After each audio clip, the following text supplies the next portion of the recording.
Start कर रहे हैं क्लास को। देखो हमने कल जाना एडोल्फ हिटलर के बारे में। वो बहुत ही हम्बल फैमिली में उनका जन्म हुआ है 1889 में ऑस्ट्रिया में। उसके बाद हम जानते हैं कि ज्यूस को लेके उसके दिल में जो ख्याल था वो जब सत्ता उसको मिलता है वो दिखता है। ठीक है, स्पाई के तौर पे भी काम कर चुके हैं। 10th नंबर में देख सकते हो। नाजी पार्टी कैसे आगे बना, कैसे नाजी पार्टी का जो सिंबल है वो नेशनल सिंबल बना, वो भी हम लोग जानते हैं, वही स्वास्तिका। एंटी ज्यू पॉलिसी चला है क्योंकि ज्यू जो लोग थे वो बहुत ही प्रिविलेज पोजीशन एंजॉय कर रहे थे, वेल्थ के मामले में या फिर एजुकेशन के मामले में। बात समझे।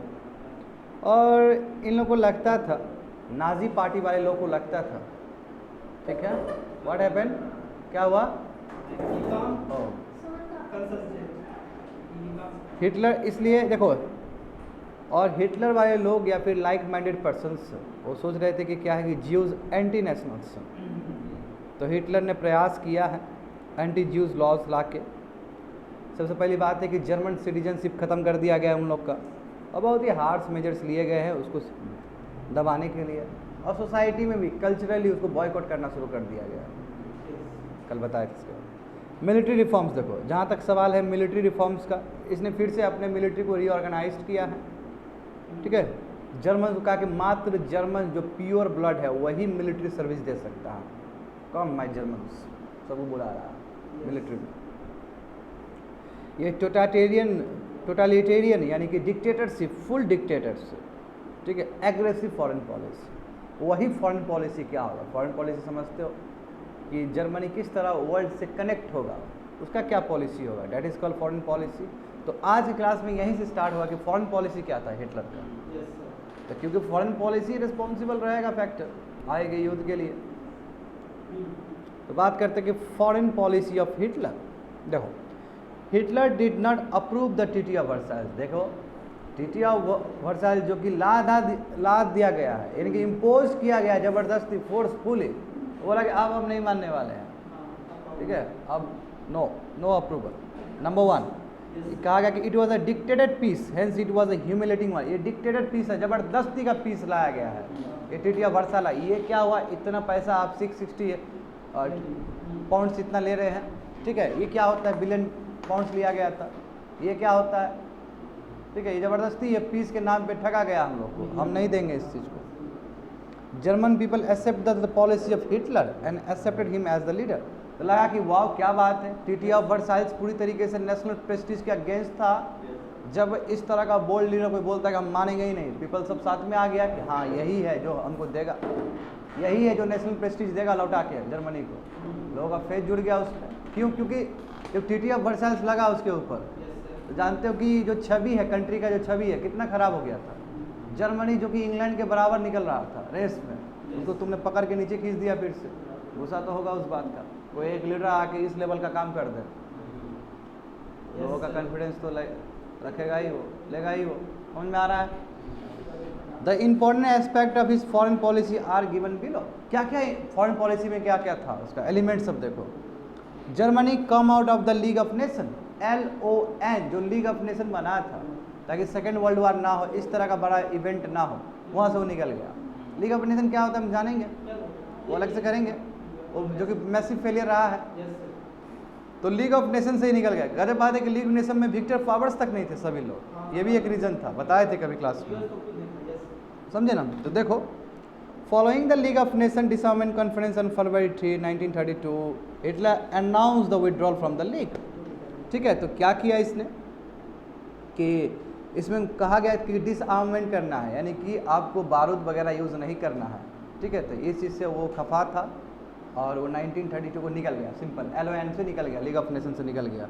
ही started the process of reaffirming Germany. फिर से जर्मनी को वो आगे बढ़ाने का प्रयास करेगा, रीअफर्म करेगा, सहलाएगा उसको आगे बढ़ाने के लिए, डेवलपमेंट की ओर बढ़ेगा वो। तो फर्स्ट क्या कि लीग ऑफ फॉरेन पॉलिसी हुआ कि नहीं हुआ, लीग ऑफ नेशन से वर्ल्ड जुड़े हुए हैं, कंट्रीज बहुत सारे जुड़े हुए हैं, वहाँ से निकल जाना, नंबर 1। दूसरा था तुम्हारा रीआर्मामेंट। देखो, डिसआर्मामेंट नहीं है, रीआर्मामेंट, फिर से हथियार शुरू, रीआर्मामेंट, समझे। आफ्टर द जेनेवा डिसआर्मामेंट कॉन्फ्रेंस, जब जेनेवा डिसआर्मामेंट कॉन्फ्रेंस हुआ, वही तो चीज़ है कि इसमें कहा गया कि कोई कंट्रीज अपना आर्म्स और वेपन्स को नहीं बढ़ाए, यही होता है डिसआर्मामेंट मतलब। जब ये कॉन्फ्रेंस रखा गया जिनेवा में, यानी कि ऑस्ट्रिया के कैपिटल में, Hitler withdraw from the League of Nation, now he was free to reform Germany. अब वो लीग ऑफ नेशन से निकल गया, कोई अब उसको नहीं लगने वाला है, उसके ऊपर कोई ट्रीटी नहीं लगने वाला है, कोई भी उसके पास प्रेशर नहीं रहेगा दूसरे कंट्री का, वो अपना जर्मनी को फिर से आगे बढ़ाएगा, हथियार बना के, मिलिट्री सर्विस को तैयार करके। देखो क्या हुआ, मार्च 16, 1935 को क्या होता है देख लो।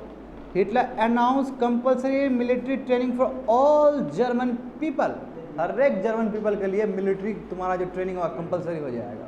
समझ रहे हो ना, इसका मतलब क्या है, जाएंगे देख लेंगे, तैयार किया जा रहा है अपने नागरिक को। हाँ बोलो। हाँ इजराइल, बिल्कुल कह सकते हो, इजराइल भी हाँ गजब मिलिट्री ट्रेनिंग देता है। तुम्हें पता है ना बेंजामिन नेतन्याहू गिर गया सरकार, उसका पता है ना तुम लोग को? हाँ तो पहले भी हम लोग खींच ही रहे थे। हाँ नहीं, अब पूरा गिर गया उसका सरकार, दूसरा आया, दूसरा प्राइम मिनिस्टर बना है। कल न्यूज़ में बता दूंगा, कल न्यूज़ बता दूंगा मैं तुम्हें। देखो, he also aim to have the air force equal to that of England and France. अपना एयर फोर्स भी, जो एयर है, हवा से, वायु से जो लड़ने का जो ताकत है, वो इंग्लैंड और फ्रांस के बराबर करना चाहता है। इसका मतलब वो फिर विक्टर पावर को, जो फर्स्ट वर्ल्ड वॉर में जो विक्टर पावर था, उससे आँख से आँख लगाने का बात है, और वही होगा ही। यदि सिंगल बात करो तो जर्मनी से कोई पावरफुल रहा नहीं कोई कंट्री, ये भी जान लेना। सिंगल में भी तो देख लेता है वो, सिंगल बहुत पावरफुल कंट्री रहा है। He announced that the reason for the increase in strength of the army was self defence. Self defence का बाबू क्लॉज खेल दिया, बोला कि हम कर रहे हैं इसलिए कि सेल्फ डिफेंस हम बनाना चाहते हैं।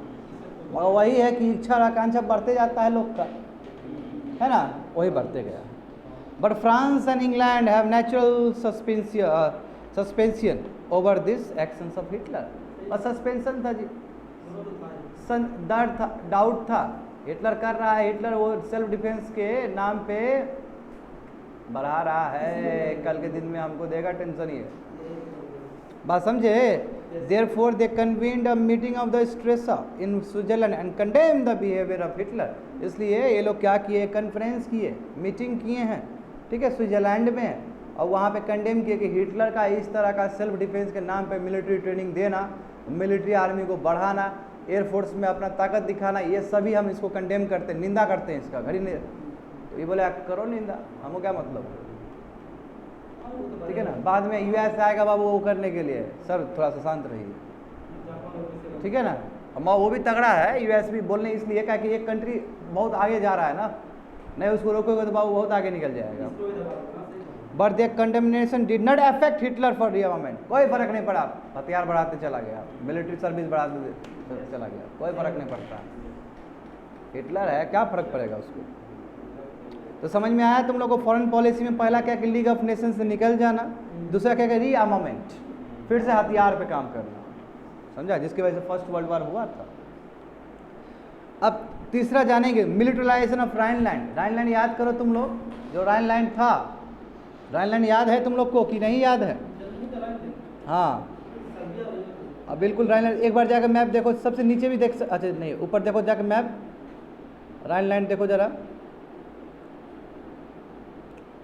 फ्रांस वाला देखो जरा, जल्दी देखो जल्दी देखो। अच्छा इसमें नहीं दिया गया क्या? देखो राइनलैंड है यहाँ पे, जर्मनी का राइनलैंड दिया गया है, ये फिगर में नहीं दिया गया, मैं अलग से दिखा दूंगा तुम लोग को, ठीक है। देखो आ जाओ उसी पेज पे आ जाओ फिर से, देखो राइनलैंड तुम्हारा एरियाज है, ठीक है, वो एरिया है, वो एरिया क्या किया, मिलिटराइज कर दिया गया, यानी कि वहाँ पे मिलिट्री बैठा दिए गए थे, डरे गए। क्या हुआ देखो, Rhineland was to be demilitarize according to the treaty of Versailles. Treaty of Versailles में कहा गया था कि राइनलैंड को आपको डीमिलिटराइज करना होगा, वहाँ पे कोई मिलिट्री नहीं रहेगा, बात समझे ना, कोई मिलिट्री नहीं रहेगा। After the first world war जब ट्रीटी ऑफ वर्साइल्स हुआ था, मैं देखो हिटलर ने क्या किया, on March 7, 1936 Hitler send his army into the heart of Rhineland, Rhineland के अंदर भेजा है, समझे, and started the construction of fortification, किला बनाना शुरू कर दिया, यानी कि पूरी तरीके से आर्मी वहाँ पे रख देगा, ठीक है, बिल्कुल फ्रांस के सटा हुआ है, अल्से का लोरेन का ही वाला एरिया होगा जहाँ से वो बाउंड्री बना रहेगा, ठीक है। फ्रांस अपोज द मूव, समझ जाओ, फ्रांस ने अपोज किया इस मूव को कि जर्मनी कर क्या रहा है, क्योंकि ट्रीटी ऑफ वर्साइल्स के हिसाब से वो डीमिलिटराइज जोन है। जैसे कि देखो एग्जांपल, मैं सबसे बेस्ट एग्जांपल दूंगा वर्ल्ड का कि जो डीमिलिटराइज जोन है, नॉर्थ कोरिया और साउथ कोरिया का जो बीच का है वो भी डीमिलिटराइज जोन है। बात समझ रहे हो ना, ये डीमिलिटराइज जोन है। तो उसी तरह क्यों बोला है कि यहाँ पे कोई मिलिट्री नहीं रहेगा। तो ये तो ट्रीटी ऑफ वर्साइल्स में कहा गया था कि वो डीमिलिटराइज जोन रहना चाहिए राइनलैंड। मैं जर्मनी किस तरह आ रहा है, वहाँ पे फोर्टिफिकेशन कर रहा है, तो ये कंडेम कर रहा है फ्रांस, निंदा कर रहा है, हम निंदा करते हैं। ट्रीटी ऑफ वर्साइल्स ये क्या कर रहा है, फॉलो नहीं कर रहा है, तोड़ रहा है, कड़ी वो सजा होना चाहिए इसके ऊपर। तो France oppose the move of Germany but England was a silent spectator to the action of Hitler. England बहुत तमाशा देख रहा है अभी, क्योंकि इंग्लैंड है, इंग्लैंड सोच समझ के लेगा डिसीजन, चुपचाप देख रहा है कि हिटलर क्या कर क्या रहा है, साइलेंट स्पेक्टेटर है वो, यानी कि दर्शक दीर्घा में ऑडियंस में बैठ के चुपचाप देख रहा है, ठीक है ना। Thus a golden opportunity to stop the aggression behavior Hitler was lost by both England and France। जो एक बहुत बड़ा गोल्डन अपॉर्चुनिटी था कि राइनलैंड में आया है, मिलिटराइजेशन कर रहा है, उस समय उसको रोका जा सकता था, मगर चूंकि इंग्लैंड साथ नहीं आया वहाँ पे। इसका एक रीज़न ये भी है कि जर्मनी बहुत बड़ा अभी भी मार्केट ही है उसका, इंग्लैंड का, तो कुछ नहीं चाहता है वहाँ तबाह हो, क्योंकि वहाँ पे बहुत अच्छे से इकोनॉमिक तेज़ी से विकास कर रहा है, तो इंग्लैंड का भी बहुत फ़ायदा होगा, है ना। एक जैसे इंडिया बहुत विकास करेगा, यहाँ पे गुड्स होंगे, तो इसका चाइना का भी बहुत लाभ होगा, यूएस का बहुत फ़ायदा होगा, बहुत बड़ा मार्केट है। बात समझो, ये समझे। तो थर्ड क्या फॉरेन पॉलिसी क्या हुआ कि राइनलैंड को क्या किया, मिलिटराइज कर दिया गया है, जिसकी वजह से फ्रांस को खुन्नस हुआ। अब बात करते हैं स्पेनिश सिविल वार। देखो स्पेनिश सिविल वार बहुत खतरनाक चीज़ है। और republic had been proclaimed in Spain in 1931। जानते हो स्पेन का भी दुर्दशा हालत हुआ था।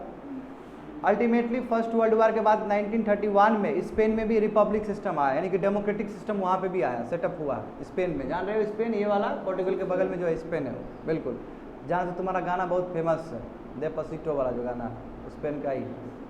अच्छा, जो अभी तक से सबसे ज़्यादा सुना हुआ उसी को रिपब्लिक हुआ है बाबू 1931। ठीक है, इससे बढ़िया नहीं हो सकता है। सुना है गाना वो, तुम कहाँ सुनेगा यार, तुम सुन लेगा समझता नहीं है। In 1936 the conservatives under general Franco started a civil war against the Republic.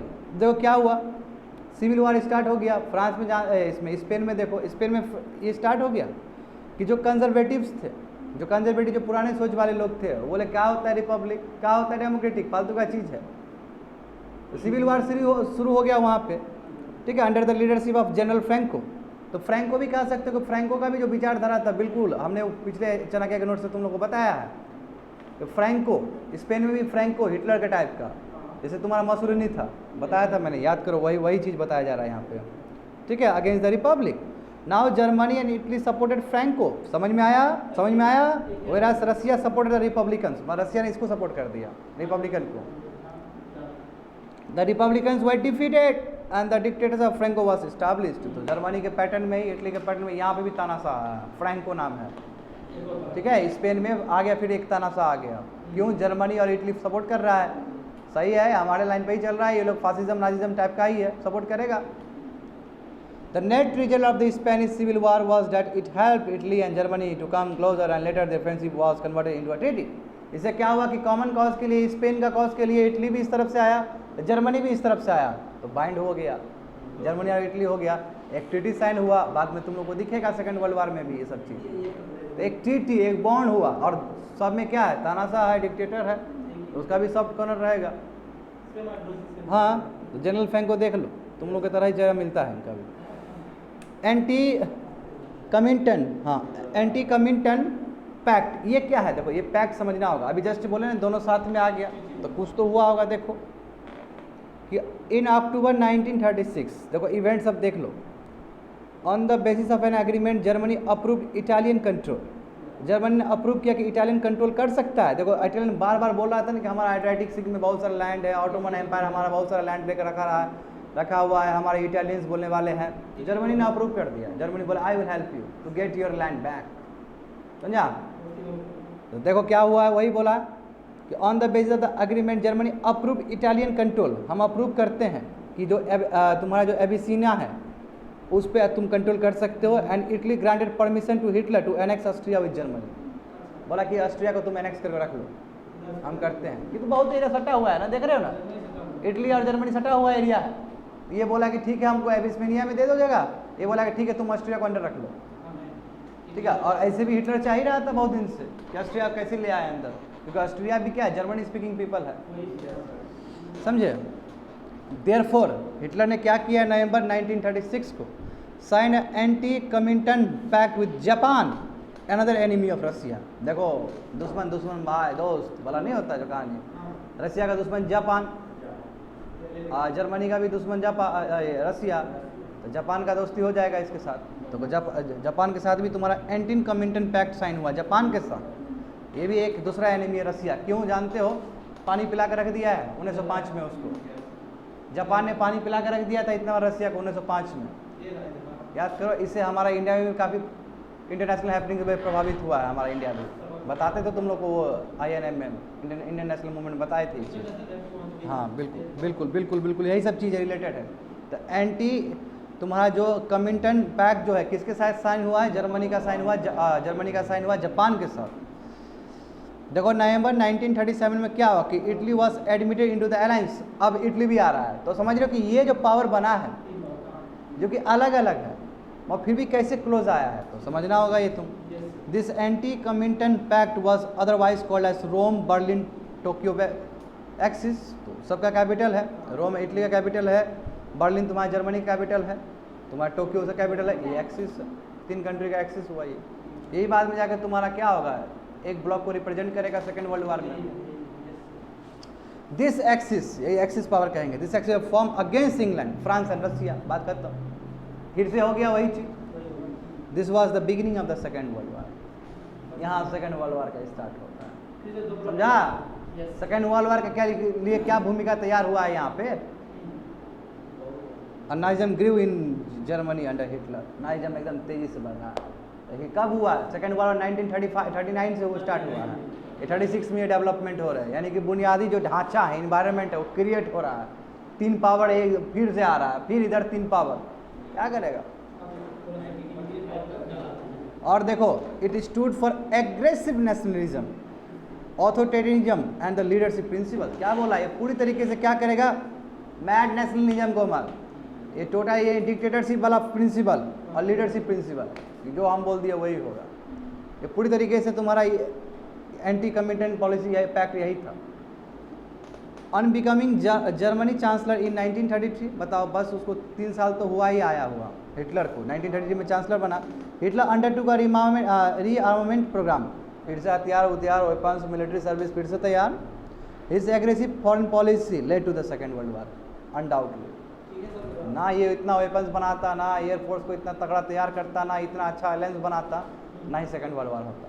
फिर से रिस्पॉन्सिबल फैक्टर जर्मनी है बिस्मार्क की तरह। सिमिलरली मसोलिनी भी देख लो, Mussolini organize the fascist movement in Italy, वो भी फासिस्ट अपना कर रहा है, फासिज्म वाला प्रिंसिपल ले जा रहा है। ही believed in dictatorship, aggressive foreign policy and colonial policy. Believe कर रहा था कॉलोनियल पॉलिसी, क्यों, क्योंकि वो भी दूसरे कंट्री में जाकर अपना करेगा, हथियाएगा। जैसे अफ्रीका का बुरा हाल हुआ था, स्क्रैम्बल ऑफ द अफ्रीका, हाँ, यानी चॉपिंग ऑफ अफ्रीका।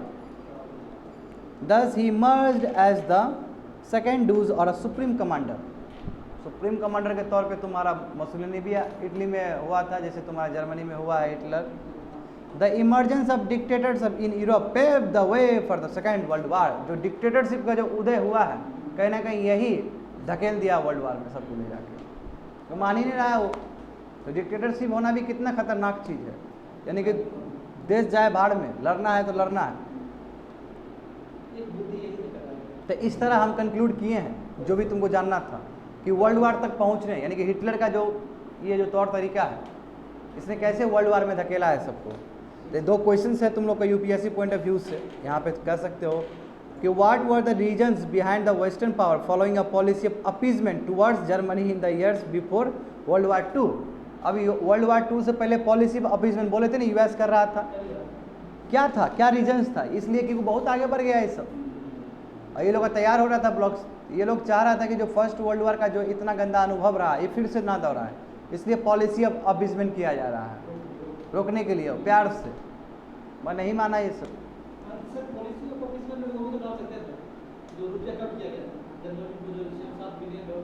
हाँ हाँ हाँ हाँ हाँ हाँ अप्रिशिएट, वो बिल्कुल पॉलिसी ऑफ अपीसमेंट ही है, बिल्कुल सही बात है।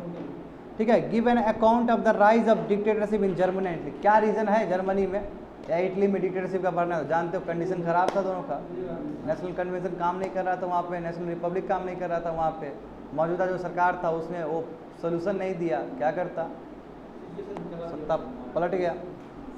तो जो तुम लोग को बताया गया समझ गए। अब यहाँ से ऑप्शनल का पेजेस शुरू है, समझे? यहाँ से जो रियल पढ़ाई होगा तुम लोग का, ये तो तुमको इतना तैयार करवा दिया कि क्या क्या हुआ था।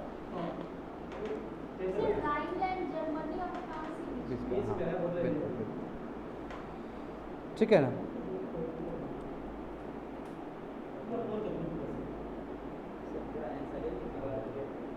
क्या? हाँ हाँ देखो ये नोट्स है, देखो बच्चे लोग, हाँ ये नोट्स है, इधर ध्यान देना, इधर ध्यान देना। देखो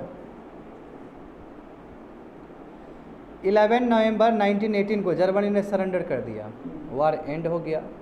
जर्मन किंग जो कैसर सेकंड थे वो भाग गए डर से, ठीक है, मोनार्की कोलैप्स हो गया। बात समझे? हॉलैंड में भागा था वो, नीदरलैंड में भागा था, हमने जानकारी दिया था। तो डेमोक्रेट्स के हाथ में पावर आ गया, क्या जर्मनी का, मैं ये पावर फिर से ख़त्म हो जाता है जब हिटलर आता सत्ता पे, ठीक है। उसका पीस कॉन्फ्रेंस हुआ है पेरिस में, सही बात है। उसमें 4 लीडर थे, वुड्रो विल्सन यूएस के देख लो, डीएल जॉर्ज तुम्हारे ब्रिटेन के थे, WB समथिंग तुम्हारे फ्रांस के थे, और विक्टर ऑर्लैंडो ये तुम्हारे इटली के थे, जिसका बेइज्जती हुआ था, याद है? याद आया? 5 ट्रीटी हुए थे, ये ट्रीटी के बारे में मैंने तुम लोगों को बताया था। देखो जर्मन के साथ ये ट्रीटी हुआ है, और भी बहुत सारे कंट्री, सीरियस के साथ, टर्की के साथ ये ट्रीटी, सब ट्रीटी का नाम है ये। एक ऑस्ट्रिया के साथ हुआ, हंगरी के साथ हुआ, बल्गेरिया के साथ हुआ, टर्की के साथ हुआ। याद करने की ज़रूरत नहीं है कि ट्रीटी का नाम क्या है, बस कह दोगे कि ट्रीटी क्या, इसी पावर, ये सब लूज़र है। बात समझे? ऊपर से देख लो, एक बार ऊपर से देख लो, यही कारण है कि फासिज्म का उदय होना, है ना। PM ऑर्लैंडो गए थे वहाँ पे, उसको सीरियसली नहीं लिया गया, वही बोला जा रहा है वहाँ पे, ठीक है। तो देश में बगावत होना शुरू हो गया एंड सो ऑन। अब यदि मैं बात करूं तो ये जो ट्रीटी ऑफ वर्साइल्स ये इम्पोज किया गया, वो भी यूनिलैटरल किया गया, बिना विक्टर जो लूजिंग पावर है, बिना उसको पूछे हुए उस पर लाद दिया गया। एक्सट्रीमली हार्श था, ह्यूज वार कंपनसिएशन था उसमें। जर्मनी को आपने डिवाइड कर दिया 2 भाग में, ठीक है। एक non German areas taken away, जो जर्मनी वाले लोग है ही नहीं, देखो नया इन्फॉर्मेशन है, जो जर्मनी वाले लोग नहीं थे, जर्मन वाले लोग नहीं थे, वो एरिया हटा दिया जर्मनी से। बात समझे? और जर्मन कॉलोनीज, जो जर्मन का जो कॉलोनीज था, जो बाहर साम्राज्य था जर्मनी का, उसका भी ले लिया सब। ये भी असर पड़ा था, ये नहीं बताया इन्फॉर्मेशन अभी तक।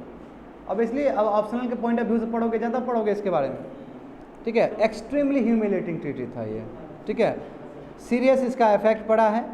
इसका क्या कि सेल्फ डिटर्मिनेशन था, सेलेक्टिवली, जानते हो वुड्रो विल्सन अपने हिसाब से काम कर रहा है, सब अपने अपने हिसाब से काम कर रहा था, ठीक है। एंड सो ऑन, ऑस्ट्रिया वो, ठीक है, बहुत सारा चीज़ हुआ है। लिमिटेशन क्या है कि जर्मन बहुत सफ़र हुआ है, बहुत प्रॉब्लम हुआ है, फिर से मैड नेशनलिज्म चलेगा वहाँ पे, नाजिज्म आ जाएगा, एडोल्फ हिटलर का उदय हो जाएगा, समझे कोमल? तो ठीक है, जो मैंने अभी तुमको ब्रीफ बताया उसको बहुत अच्छे से पढ़ा के बताऊँगा, बात समझे ना। ये देखो तुम लोग को शायद पता नहीं हो, तुम लोग को इसलिए ही पढ़ाया गया 3 दिन की, ताकि ये नोट समझ सको। ये राज है पीछे का पढ़ाने का, बात समझे। 3 दिन क्लास इसलिए खींचे थे ताकि ये नोट समझ सको, ये नोट्स नहीं समझोगे जल्दी। होप तो समझ में आ गया, क्योंकि एक्चुअल में जो हिस्ट्री का ऑप्शनल का जो नोट्स है ये है, वो क्या है, वो पूरी तरीके से तुमको फाइंड करेगा, रास्ता दिखाएगा, जो बीच बीच में जो चीज़ छूटा था प्लग करेगा उसको, समझे ना। होलिस्टिकली देखो, इसलिए एक पेज में PDF आ जाता है। हाँ, अपना मत करना। देखो पेरिस पीस कॉन्फ्रेंस का देखो, ध्यान देना, इस पे एक पॉइंट ध्यान देना, ठीक है ना, इसको हंसी मजाक मत लेना। देखो, with the surrender of Germany on 11 November 1918 first world war came to an end. Paris peace conference was held in Paris, in which American President Woodrow Wilson, British Prime Minister D.L. George, French Prime Minister GB जो भी है, and Italian PM Orlando, ये सभी participate किए थे। They decided provisions of, ठीक है, of peace treaty without much involvement of others, खुद ही यही लोग कर दिए थे। इसमें क्या क्या देखो, treaty of Versailles with Germany, treaty of Saint Germain with Austria, treaty of Trianon with Hungary, treaty of Neuilly with Bulgaria, ये याद करने की जरूरत नहीं है, and treaty of Sevres with Turkey. ये अलग अलग ट्रीटी साइन हो रहा है, जो भी लूजिंग पावर रहे हैं। बहुत सारे लोग हारे थे, जगह जर्मनी तो हारा ही, बात समझे, जर्मनी तो हारा ही, हंगरी भी तो हारा ही, ऑस्ट्रिया जर्मनी सब साथ में काम कर रहा था, बताए थे तुमको। तो ऑस्ट्रिया के साथ भी तुम्हारा ट्रीटी साइन होगा, हंगरी के साथ अलग से होगा, बल्गेरिया के साथ अलग से होगा, टर्की के साथ अलग से होगा। Among this treaty the treaty of Versailles, देखो अब इसमें से ट्रीटी ऑफ वर्साइल सबसे खतरनाक था, जो जर्मनी के साथ हुआ था, है ना, इसलिए ट्रीटी ऑफ वर्साइल का ही जिक्र करते कि वो सबसे ज़्यादा, क्योंकि जर्मनी जो उछल रहा था इतना करते। इटली के साथ भी हुआ है, मगर जो इसके साथ हुआ था बहुत खतरनाक हुआ था।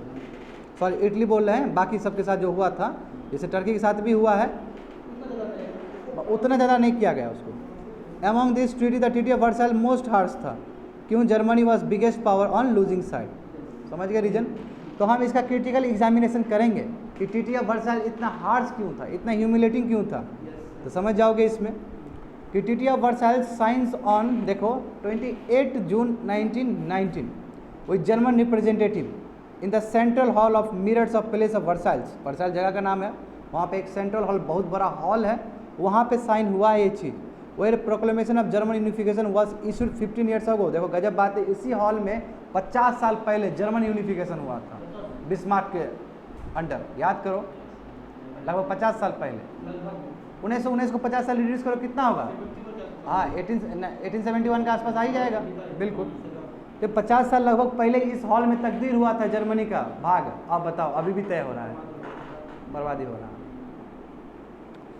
This treaty was an example of dictated peace. देखिए डिक्टेटेड पीस है, जबरदस्ती पीस लादने का प्रयास, ठीक है, on Germany. German representative made to sign it with the threat of war. करो नहीं तो फिर दूसरा वार करवा देंगे तुम्हारे ऊपर, खत्म हो जाएगा तुम। तो जब मन नहीं है तो फिर भी साइन करना पड़ेगा। ये फर्स्ट वर्ल्ड वार का इवेंट खत्म, अभी हिटलर उदय नहीं हुआ है इस नोट्स के हिसाब से। तो क्या ऐसा क्या ट्रीटी ऑफ वर्साइल्स में रखा गया कि जिसकी वजह से नेशनल प्रेस्टीज ही खत्म हो गया जर्मनी का। इतना भी हार्श ट्रीटी नहीं होना चाहिए, ठीक है ना, इतना भी आदमी को मत वो करो कि पागल ही हो जाए। यही हुआ जर्मनी के साथ, समझे। तो वही बोला कि ट्रीटी ऑफ वर्साइल यूनिलैटरल था, मतलब बिना कोई सहमति का, बिना कोई स्टेक होल्डर को रखे हुए यूनिलैटरल डिसीजन लिया गया था। Because all the provision of this treaty were decide by the victor power without any consultation with the Germany. समझ गए बात को। This treaty was a revengeful nature, इसमें रिवेंज था, बदले का भाव था इसमें। Because France would require every possible, ये चाहता था कि हमको रिवेंज तो लेना ही लेना, हमको अल्साई का लोरेन तो लेना ही लेना है, हमसे लिया है बिस्मार्क ने, हमको चाहिए। फ्रांस को तो हालत ख़राब कर दिया था बिस्मार्क ने, जानते हो, बैटल ऑफ सेडान में कर दिया था, याद होगा तुम लोग को। देखो देखो लिखा तो है, देखो टेरिटरीज ऑफ अल्साइक लोरेन ले लिया गया जर्मनी से, ठीक है, जो कि तुम्हारा जब 1871 का जो तुम्हारा ट्रीटी ऑफ फ्रैंकफर्ट हुआ था उसके हिसाब से फ्रांस का अल्साइक लोरेन जर्मनी ले लिया था। अब ट्रीटी ऑफ वर्साइल से फिर बैक चल जाएगा वो। This treaty was a humiliating, बहुत ह्यूमिलेटिंग था।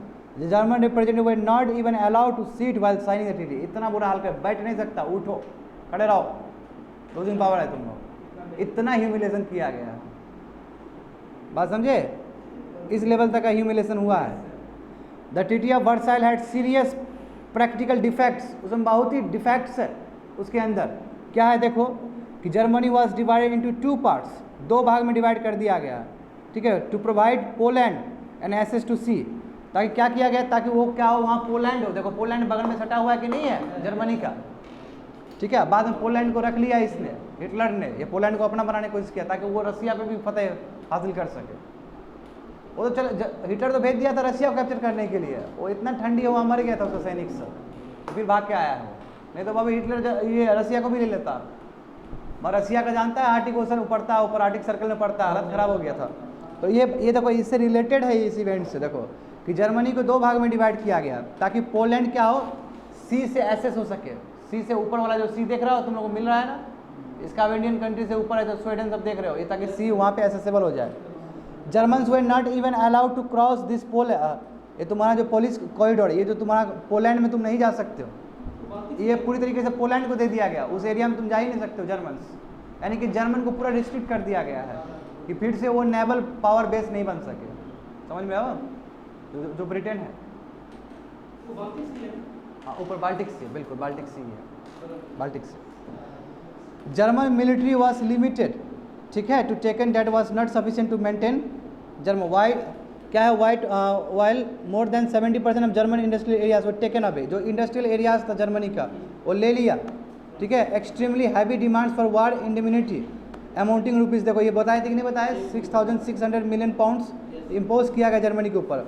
बहुत सारा इंडस्ट्रियल एरियाज़ को ले लिया गया, 70% तुम्हारा इंडस्ट्रियल एरियाज़ को ले लिया गया, टेकन अवे, ठीक है। तो जर्मन मिलिट्री पावर को लिमिटेड कर दिया गया, ठीक है, ताकि वो क्या करे, बस जर्मन में ही रहे, जर्मनी के अंदर ही रहे। Treaty of Versailles was extremely harsh, क्यों, क्योंकि all German colonies were taken away, जितने भी कॉलोनीज वो बाहर बनाया था दुनिया में सबको ले लिया गया। Entire Germany navy was capture by Britain, जितना भी नेवी था, नेवल बेस पावर दिखा रहा था सुप्रीमेसी, पूरा ब्रिटेन ने कैप्चर कर रख लिया उसको, ठीक है। German navy was capture by Britain.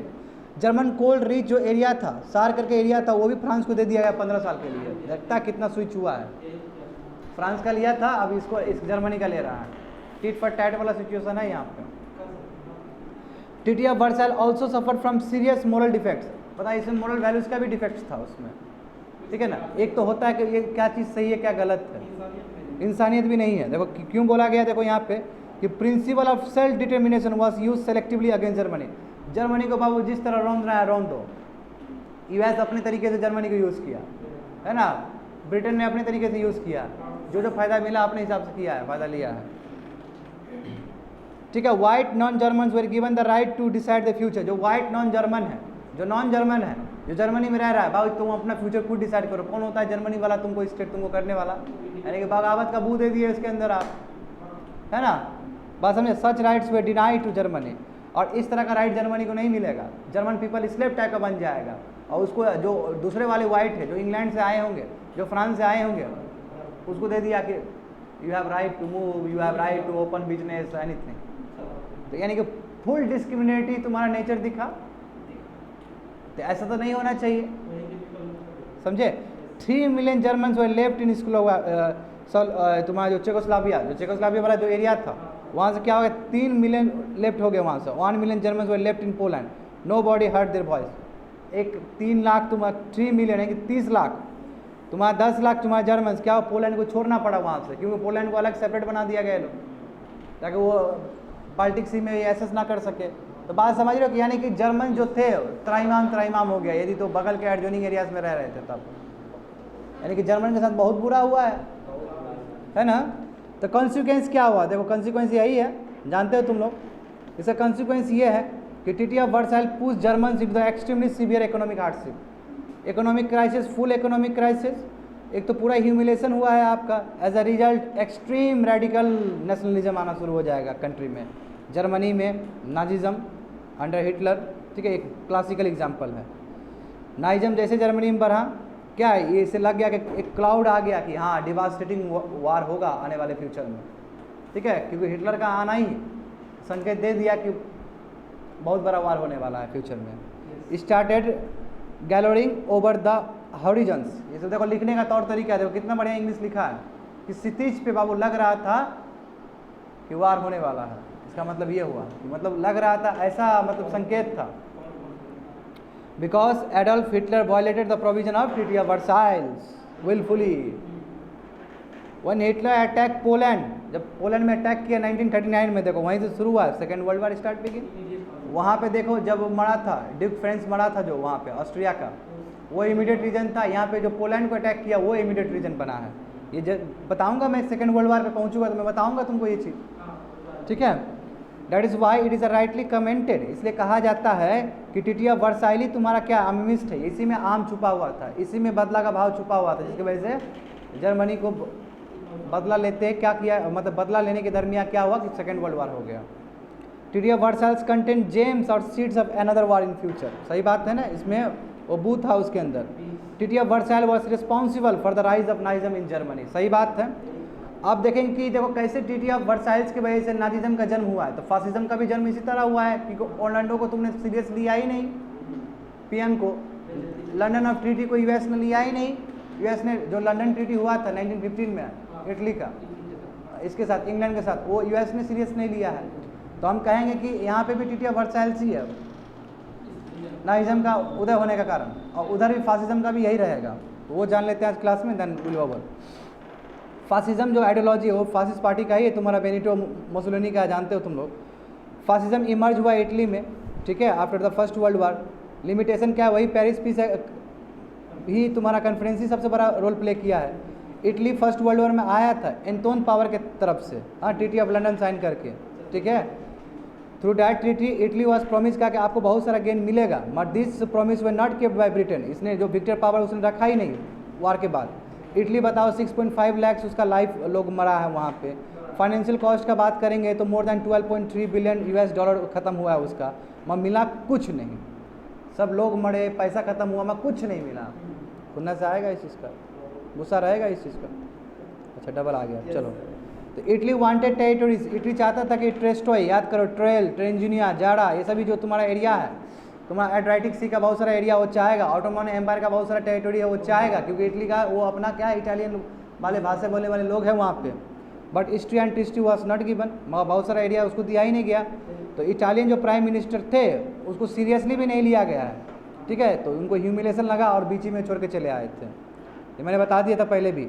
ये जो डेवलपमेंट हुआ है इससे नेशनल ह्यूमिलेशन हुआ इटली पे, ठीक है। यही कारण था कि extreme radical form of nationalism वहाँ उदय होना शुरू हो गया और फासिज्म आगे बढ़ा है। बस एक लीडर की ज़रूरत था, लीडर आ ही गया है तुम्हारा। इसलिए कहा जाता है कि यही तुम्हारा ट्रीटी ऑफ वर्साइल ही है रिस्पॉन्सिबल फैक्टर फॉर द।